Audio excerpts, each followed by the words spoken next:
Hello दोस्तों, आज का हमारे विषय है खनिज तत्वों के प्रकार। आज हम पढ़ेंगे खनिज तत्व क्या होता है, खनिज तत्वों को कितने प्रकार से बांटा गया है, खनिज तत्वों का क्या काम है। तो आज हम ये सारी बातें इसी वीडियो के माध्यम से चर्चा करने वाले हैं।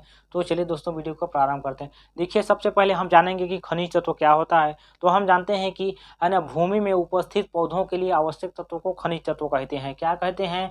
भूमि में उपस्थित पौधों के लिए आवश्यक तत्वों को खनिज तत्व कहते हैं। तो हम समझ गए कि खनिज तत्व क्या होता है, यानी पृथ्वी के अंदर जो भी हमारा पदार्थ है वो हमारा खनिज तत्व कहलाएगा।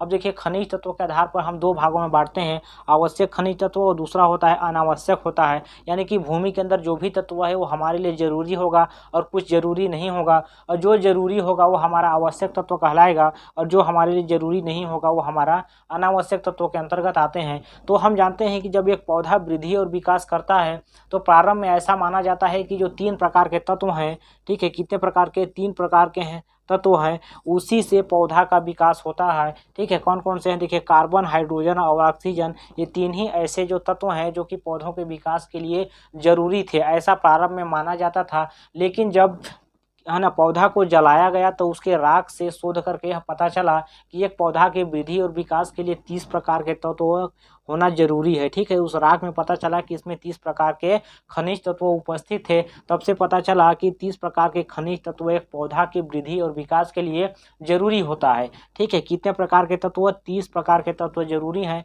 ठीक है, उसमें से कुछ क्या क्या हो सकते हैं, जैसे carbon, hydrogen, nitrogen, phosphorus, potassium. ठीक है, तो ये सारे जितने 30 प्रकार के तत्व हैं ये पौधा के लिए जरूरी हैं। जैसे मैं यहाँ लिखा हूँ, ठीक है, कार्बन हो गया, हाइड्रोजन, ऑक्सीजन, नाइट्रोजन, है ना, फास्फोरस, है ना, पोटेशियम, कैल्शियम, सल्फर, ठीक है, है ना, मैग्नीशियम, और Fe आयरन है। ठीक, इधर देखिए जिंक हो गया, कॉपर हो गया, मैग्नीज हो गया, ठीक है, बोरान हो गया, मॉलिब्डेनम हो गया, कैल्शियम हो गया। यानी कि इसमें 16 हैं, और 16 और जो हैं वो 30 प्रकार के तत्व मिलाकर एक पौधा का सही तरीके से वृद्धि और विकास होता है। तो हमारा आवश्यक तत्व के अंतर्गत 30 प्रकार के तत्व आते हैं। ठीक है, कितने प्रकार के तत्व आते हैं? 30 प्रकार के तत्व। ये सारे तत्व इसी में आएंगे हमारे आवश्यक तत्वों में, और 30 से जो हमारा अधिक होगा वो हमारा अनावश्यक तत्वों के अंतर्गत आएगा।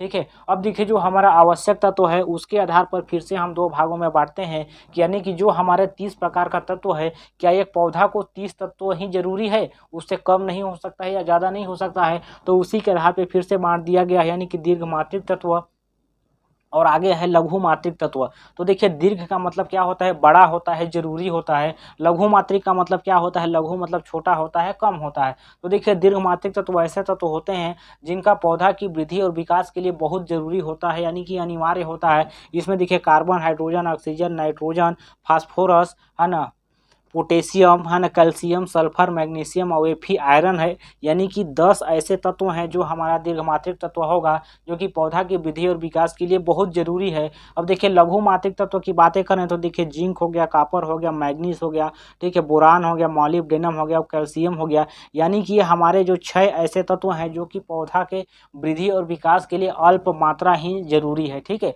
अगर इसकी कम मात्रा भी रहेगा तो भी हमारा पौधा, है ना, सही तरीके से वृद्धि कर सकता है। यानी कि 10 और 6 कितना हो गया? 16 हो गया।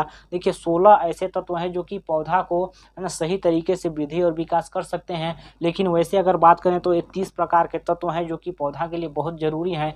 30 में अगर 16 भी है तो पौधा एक ठीक तरीके से वृद्धि कर सकता है। अब चलिए हम आगे देखते हैं अनिवार्य खनिज पोषक तत्वों के समूह, यानी कि जो भी हमारे पोषक तत्व हैं उनका क्या क्या काम होता है, उसको किस किस समूह में बांटा गया है। तो हम सबसे पहले देखते हैं संरचनात्मक समूह, यानी कि संरचना का निर्माण कौन करता है? जब एक पौधा वृद्धि और विकास करता है तो उसका जो संरचना होता है, बनावट होता है, उसमें कौन से खनिज तत्व का काम होता है? तो देखिए, इसमें है ना, carbon, hydrogen, oxygen, nitrogen, sulphur, है ना, फास्फोरस और मैग्नीशियम हो गया। तो ये सारे जो खनिज तत्व हैं इनका काम है संरचना का निर्माण करना होता है, इसीलिए इसको संरचनात्मक तत्व कहते हैं।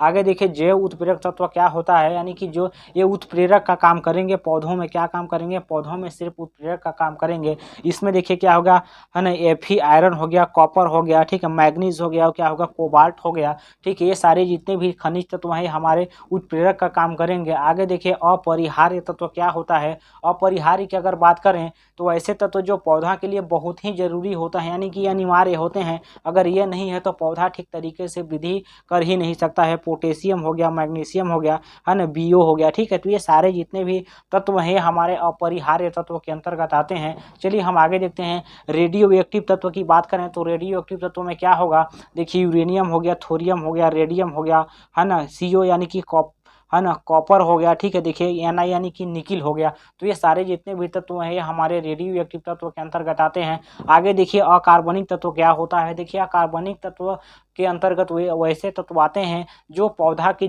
जो पौधा है उनके जो भी जरूरत होगा वो सीधे, है ना, भूमि से ग्रहण कर लेंगे, ठीक है। क्या करेंगे, सीधे भूमि से ग्रहण करेंगे, यानी कि जो तत्व ग्रहण करेंगे उसको हम कहेंगे खनिज तत्व कहेंगे। इसमें देखिए नाइट्रोजन हो गया, है ना, नाइट्रोजन हो गया, ठीक है, सल्फर हो गया, फास्फोरस हो गया, पोटेशियम और मैग्नीशियम हो गया। ये हमारे खनिज तत्वों के अंतर्गत आते हैं कि अगर पौधा को जरूरी है तो ये डायरेक्ट भूमि से ग्रहण कर लेंगे, ठीक है। इसको हम लोग कहेंगे खनिज तत्व कहेंगे, ठीक है। आगे देखिए गैर खनिज तत्व क्या होता है, जो डायरेक्ट न भूमि से ग्रहण नहीं करते हैं, ठीक है, उसको हम लोग कहेंगे गैर खनिज तत्वों के अंतर्गत आता है। जैसे कार्बन, हाइड्रोजन और ऑक्सीजन हो गया, ये हमारा गैर खनिज तत्वों के अंतर्गत आएगा। तो दोस्तों आज हम देखिए खनिज तत्वों के प्रकार, इसको दो भागों में बांटा गया है। एक पौधा की सही तरीके से वृद्धि करने के लिए 30 प्रकार के तत्व जरूरी है।